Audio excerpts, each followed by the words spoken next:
अस्सलाम वालेकुम नाज़रीन, आप देख रहे हैं सोशल अफेयर पाकिस्तान और आज जो मैं आपको वाक़या सुनाने जा रहा हूँ, एक इंतहाई इंटरेस्टिंग, मालूमाती और एक सबक आमेज़ वाक़या और ये वाक़या किसी के साथ नहीं हुआ और ये वाक़या मेरी ज़ात के साथ हुआ है।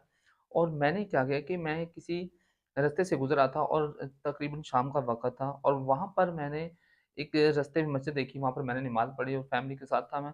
तो जब मैं उधर देखता हूँ कि एक बच्ची जो ज़ार-खुतार रो रही है, आपको पता चला कि वो बच्ची नहीं, वो बच्चा था और उसने लड़कों वाला गेटअप किया था और लड़कों वाला गेटअप करके वो वहाँ पर बैठा हुआ था और रो रहा था। मैंने पूछा, "भई बेटे आपको क्या मसला है? क्यों आप इधर बैठे हो? कोई प्रॉब्लम है तो मुझे बताओ।" वो कह रहा था, "जी, नहीं आप जाएँ ये वो।" लेकिन मैंने बड़ी मुश्किल के बाद उसको मनाया, उससे पूछा, "भैया आपके साथ क्या मामला है? आप क्यों रो रहे हो और ये रात का वक़्त है, इधर आप क्यों बैठे हो?" तो उसने मुझे एक फ़िल्म सुनाई और वो फ़िल्म उसने मुझे क्यों सुनाई और उसको ये फ़िल्म किसने बताई ये भी मैं आपको बताता हूँ। जब उसने कहा कि जी मैं अपनी मासी के साथ पास रहती हूँ और मैं लड़का नहीं बल्कि लड़की हूँ और मैं अपनी मासी के साथ रहती हूँ और मेरी मासी मुझ पर इतना ज़ुल्म करती है कि मैं वहाँ से घर छोड़ के भाग गई हूँ। ठीक है। मैंने कहा जी कोई बात नहीं, ये तो इतना ज़्यादा इश्यू नहीं है। यहाँ पर मैं एक गलती कर रहा हूँ और ये गलती क्या है फिर मैं आपको बताता हूँ।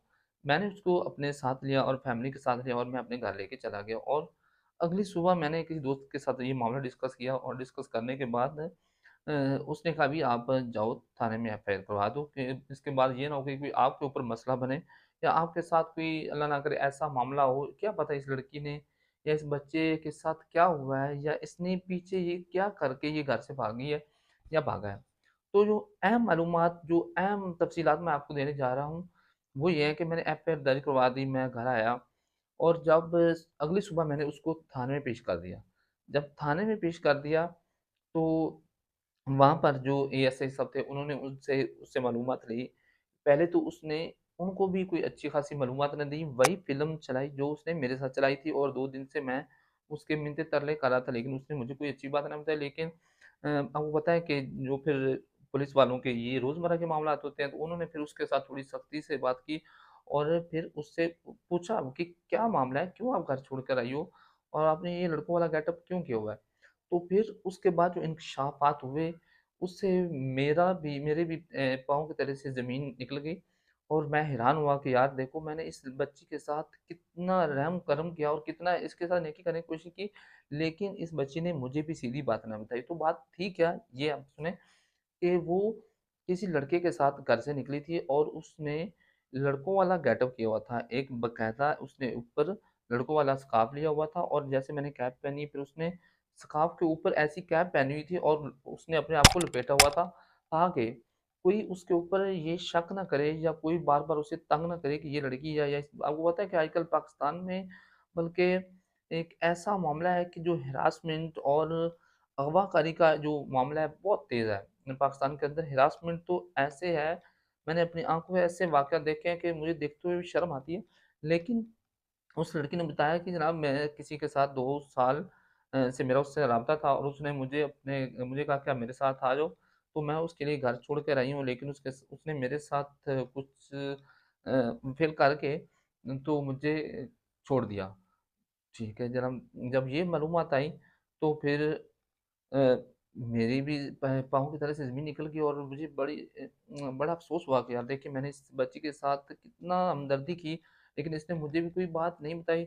लेकिन अच्छा वो ये हुआ, यहाँ पर मैंने अच्छा क्या किया, मैंने अच्छा ये किया कि मैंने एफआईआर करवा दी और रिपोर्ट करवा दी कि मेरे पास इस तरह की एक बच्ची है और उसके साथ ये मामला है और अगर किसी की हो तो वो मुझसे राब्ता करे या मुतल्लका जो हमारा थाना था उससे राब्ता करे। लेकिन उसके बाद मामला क्या हुआ कि जनाब पुलिस ने उस लड़के के घर छापा मारा और उस लड़की के वालिद से राब्ता किया और वो लड़की उसका वालिद उसको आकर थाने से ले गया। लेकिन यहाँ पर मैंने क्या गलती की? मैंने गलती ये की कि मैंने जैसे ही उस बच्ची को देखा तो मुझे ज़्यादा तहकीकात करने की बजाय या मुझे ज़्यादा इन्वेस्टिगेशन उससे करने की बजाय 15 पर कॉल करनी चाहिए थी ताकि उसको मुतल्लका थाने से फ़ौरन उस तक पहुँचा दिया जाता और मैं जो ख़्वार हुआ या मैं जो मतलब उसके लिए इधर-उधर भटकता रहा, तो वो मुझे भटकना ना पड़ता और मुझे वो परेशानी का सामना ना करना पड़ता। इसमें मेरे दोस्त अहबाब ने मेरी बड़ी मदद की और हमने उसको थाने तक पहुँचाया और मामलात को डिक्लेयर करवाया। लेकिन आपको बताता चलूँ कि अगर कहीं न कहीं आपके साथ भी ऐसा वाक़या पेश आता है, आप किसी को किसी अजनबी को, ख़्वाह वो लड़की हो या लड़का हो, कोई भी हो, ये नहीं कि जनाब वो तो लड़की है या लड़का है, दैट्स नो मैटर। लेकिन आपको क्या करना चाहिए कि आपको 15 पर फ़ौरन कॉल करनी चाहिए और मुत्तलका जो थाना है, वहाँ पर उसकी फ़ौरन रफ़्त कराएँ और उसको घर ले जाने की बजाय मैं 100% आपको यकीन दिलाता हूँ कि बेहतर है कि घर ले जाने से बेहतर है उसको मुत्तलका थाने में आप रिपोर्ट करवा दें, ठीक है? तो मतलब अफ़सोस मुझे इस चीज़ का हुआ कि उस बच्ची ने मुझे भी कुछ ना बताया, हालाँकि मैंने उसके साथ बड़ी हमदर्दी की, बड़ी नेकी की। लेकिन ख़ैर मेरे लिए भी एक ये बहुत बड़ा सबक था और आपके लिए भी एक बहुत बड़ा सबक है और आपको इससे सीखना चाहिए कि अगर आपको कहीं भी किसी भी तरह का कोई भी शख़्स जो जो जिसके ऊपर आपको रहम करम आ रहा हो, जिसके ऊपर आपको तरस आ रहा हो और आपको उससे हमदर्दी हो रही हो, तो सबसे पहले उसको अपने साथ ले जाने के बजाय उसके ऊपर आपको मज़ीद तहकीकात करने की बजाय सबसे बेहतरीन और जो फ़िल फ़ौर हल है वो यही है कि आप 15 पर कॉल करें और 15 पर कॉल करके उसको मुत्तलका थाने के हवाले करें। तो आप हमें देख रहे थे सोशल अफ़ेयर पाकिस्तान न्यूज़ पर, हमें अपनी दुआ में याद रखें।